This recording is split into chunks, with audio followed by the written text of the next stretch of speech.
seen anything like this? Never anything like this, and hopefully never ever again, you know, so here we are.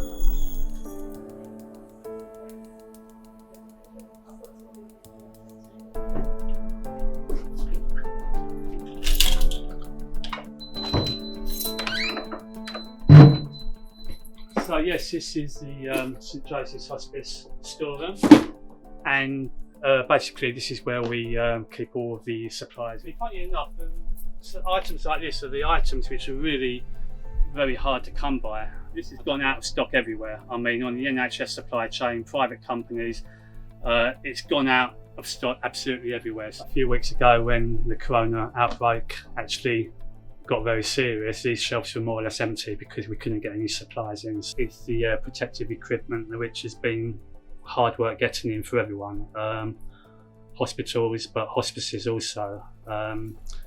We've been struggling for 2 or 3 weeks, so wherever you go, they're out of stock or suspended or just not available. So this is a small selection of donated equipment that we've had from the general public, and also from a few nearby schools and other hospitals. We've got things such as the protective goggles that you need, which come in very handy. You've got plenty of gloves in here, aprons, the obvious masks that are very important at the moment. And there's a good supply actually tucked away here, and this will keep us going for quite a little while actually, so it's all very helpful.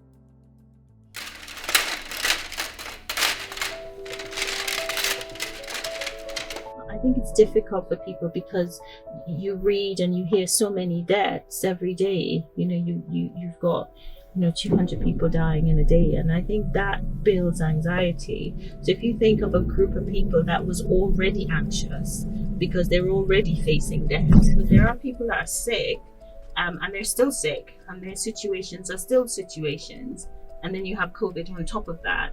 So how do you don't forget them and get caught up with COVID? So you have to deliver that, but deliver that in a new way. People still need to know that you're there. They still need to know that you're looking after them. You live with an element of risk, as you said before, just being a nurse, because while other people have the option to run away, you have to run towards. You still need to deliver the service. You still need to be present. And in order to do that, you have to put your anxieties and your fears in a place. I'm not saying it's not there, but you still need to deliver. You still need to connect. You still need to be present, and not, because if you have fear, then it limits what you think you can deliver. This is one of these here that we're trying to have like a decontamination area that we've done for all the mobile devices that we're going to hand out to users. So what we're trying to do is provide a service, but a means of where they can communicate with their loved ones. And one way of this is with technology now, which is like FaceTime and video conference, video calls.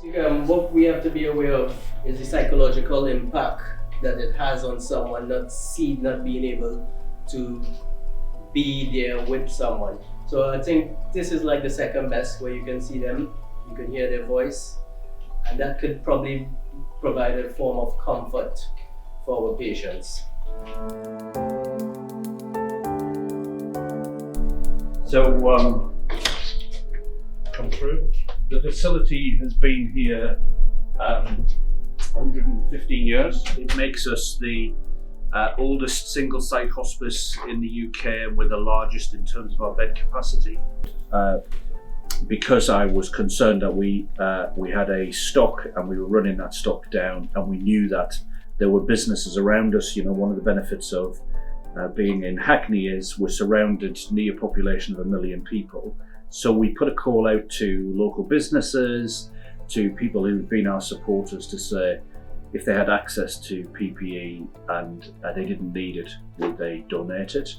We had a fantastic response. We were really overwhelmed with the level of response that we had, and that gave us a stock of PPE should we need to draw on it. Yes, I can imagine that there are some mornings when people get up and think, I've got to come into the hospice I think I'd rather stay at home because my loved ones are at home and I could be with them. But I think it's testament to the dedication that people show to St. Joseph's. Again, partly because we've been around a long time, partly because people buy into our mission, and partly because it's their communities that we serve. So they come along through thick and thin.